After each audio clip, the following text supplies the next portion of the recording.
पूरे देश के साथ इंदौर में भी मकर संक्रांति का पर्व धूमधाम के साथ मनाया जा रहा है। जहां मकर संक्रांति पर्व पर कहीं तिल गुड़ के लड्डू बट रहे हैं तो कहीं पतंग, गिल्ली डंडे सहित अन्य तरह के पारंपरिक खेलों का आनंद बच्चों के साथ बड़े भी ले रहे हैं।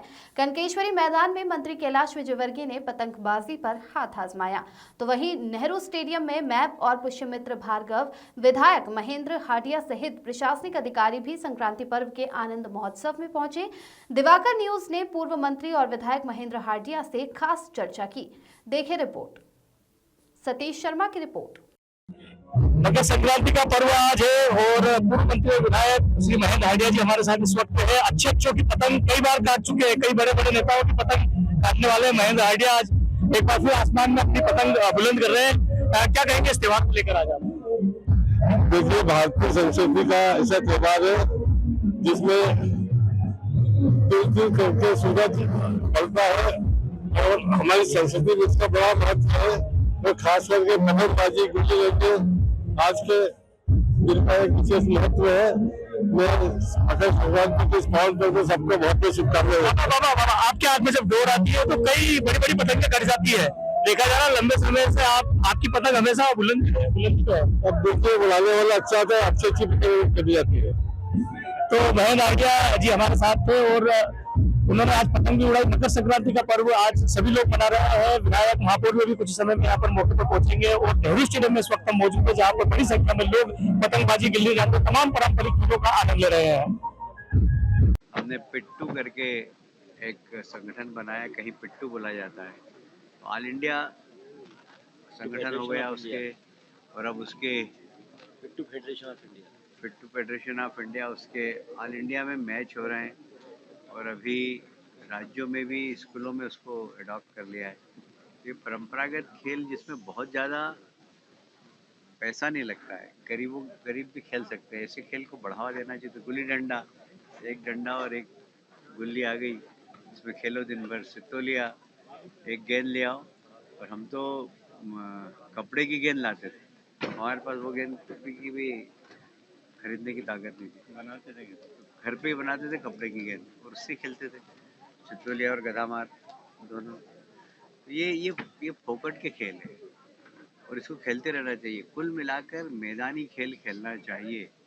जो मैदानी खेल खेलते हैं उनके जीवन के अंदर निराशा नहीं होती, क्योंकि रोज हारते हैं, रोज जीतते हैं, रोज हारते हैं, रोज जीतते हैं। जो कंप्यूटर पर खेलते हैं ना, उनके जीवन में जल्दी निराशा आ जाती है। और इसलिए बहुत ज़रूरी कि हमारे पारंपरिक खेल ये सब खेलना चाहिए, जिसमें व्यक्ति में शारीरिक और मानसिक रूप से दोनों में मजबूत होता है।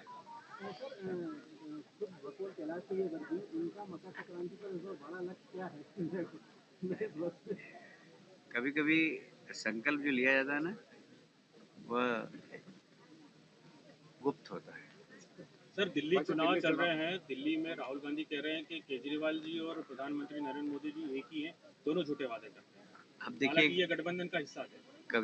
कभी ये हाथ मिलाते हैं, कभी ये हाथ तोड़ते हैं एक दूसरे के, कभी इनके संस्कार हैं। इनके संस्कारों में यही है, कभी ममता जी से हाथ मिलाते हैं, फिर ममता जी इनको गाली देती है, फिर ममता जी को गाली देते हैं। कभी अखिलेश यादव से हाथ मिलाते हैं, फिर अखिलेश यादव से हाथ छोड़ते हैं, फिर एक दूसरे को गाली देते हैं। तो ये इस प्रकार के लोग हैं कि रोज सुबह दोस्ती करते हैं और रात को झगड़ा करते हैं।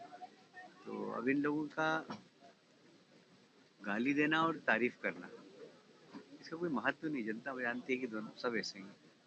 महाकुंभ की शुरुआत हो गई है, कई विदेशी भी आ रहे हैं इस महाकुंभ में और डुबकी लगा रहे हैं। हाँ, ये हमारे लिए बहुत गर्व की बात है कि 100 से ज़्यादा देशों से लोग आ रहे हैं। और ऐसा नहीं खाली डुबकी लगा रहे हैं, 4 दिन, 5 दिन, 6 दिन, 7 दिन, 8 दिन रह रहे हैं, 21 दिन रह रहे हैं। और भारतीय संस्कृति को, भारतीय आध्यात्मिक मेडिटेशन को समझने के लिए यहाँ संतों के आश्रम में रुक रहे हैं और बिल्कुल बैरागी जीवन जी रहे हैं, सन्यासी जीवन जी रहे हैं। तो ये एक बहुत बड़ी बात है और इसका मतलब है साफ कि आप कितना भी पैसा कमा लो, दुनिया के अंदर शांति कहीं है तो भारत में। सर, एक और राहुल गांधी का बयान आया है कि अगर हमारी केंद्र में सरकार बनती है तो 50% से ज़्यादा हम आरक्षण कर देंगे और कास्ट सेंसस भी करवाएंगे।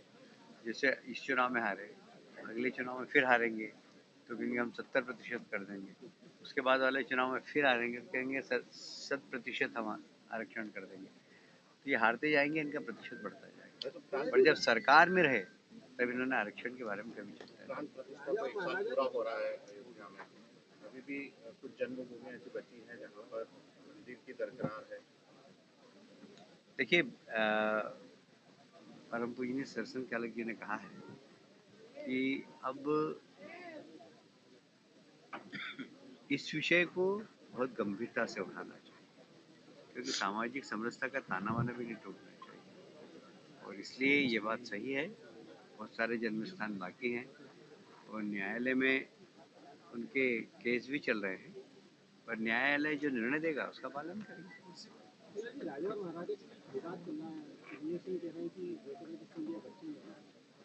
ये तो पीढ़ियों का है, ये पीढ़ियों का है पीढ़ियों से विवाद चल रहा है और इसलिए उनके जब वो राजे महाराजे थे तब से उनके विवाद है, वो चल रहे हैं।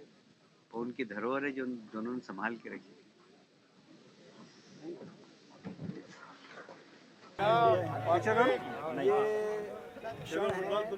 आनंद का, उत्साह का, नई ऊर्जा का, और खेलों से ज़्यादा किसी चीज़ में उत्साह और ऊर्जा नहीं है।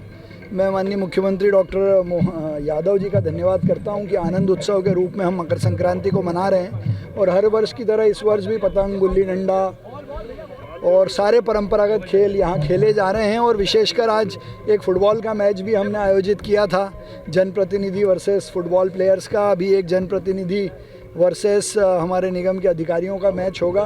पहला मैच हमारा जो स्पोर्ट्स प्लेयर्स थे उनके साथ ड्रॉ रहा है, अभी पेनल्टी शूट आउट बाकी हैं। मैं अपनी ओर से पूरे इंदौर की जनता को मकर संक्रांति की बधाई देता हूं, शुभकामनाएं देता हूं और बच्चों से विशेषकर आग्रह करता हूं कि गैजेट्स छोड़कर वो ग्राउंड पर आएँ। तो जी फॉर गैजेट्स है और जी फॉर ग्राउंड है, असली मज़ा ग्राउंड पर है। सर, संडे को भी एक कार्यक्रम आपके द्वारा आयोजित किया गया है दशहरा मैदान पर 19 तारीख को जो हर वर्ष हम संक्रांत महोत्सव आयोजित करते हैं, सारे मित्र एक साथ मिलकर पतंग उड़ाते हैं। आज चूंकि वो हर रविवार को करते हैं तो 19 रविवार पर वो आयोजित होगा दशहरा मैदान पर। सर, दूसरा नए MIC मेंबर को लेकर एक्सरसाइज की अब क्या तैयारी है, कब तक होगी? नहीं, देखिए, इन सब विषयों पर संगठन के साथ चर्चा कर निर्णय होता है और अभी तो MIC का हमारा कोरम पूरा, आज भी हमको कोई बैठक करनी हो तो हम कर सकते हैं, उसमें कोई तकलीफ नहीं है। तो संगठन से इस विषय पे चर्चा करेंगे, अभी कोई जल्दी नहीं है। सर, गोपाल मंदिर में जो इंसिडेंट हुआ उसे कैसे आप देखते हैं, क्योंकि उस पर कार्रवाइयाँ तो हो गई हैं, स्मार्ट सिटी भी उसका पूरा देखरेख का काम कर रही है, क्या कुछ? नहीं, देखिए, बहुत दुर्भाग्यपूर्ण है, आर्कियोलॉजिकल स्ट्रक्चर है और उसमें उन्होंने, मुझे ऐसा लगता है कि जिस बात की अनुमति मांगी उसको छोड़कर उसका सारा उपयोग किया, वो गलत है। गोपाल मंदिर में जाके दर्शन करना, पति पत्नी जाएं, साथ में दर्शन करें और साक्षी गोपाल तो शादी विवाह में पति पत्नी की उपस्थिति के सबसे बड़े आशीर्वाद दाता हैं, लेकिन उन्होंने जिस बात की अनुमति मांगी उसके इधर टेंट लगा लिया, तंबू लगा लिया, बड़े भोजन का कार्यक्रम किया जिससे पूरा ट्रैफिक भी अस्त व्यस्त रहा, तो उस पर आपत्तिजनक थी। और कलेक्टर ने जो कार्रवाई की है वो इसका क्लियर संदेश देती है। तो कलेक्टर ने जो कार्रवाई की है वो इसका क्लियर संदेश देती है कि भविष्य में इसकी पुनरावृत्ति न हो। बहुत धन्यवाद। Thank you.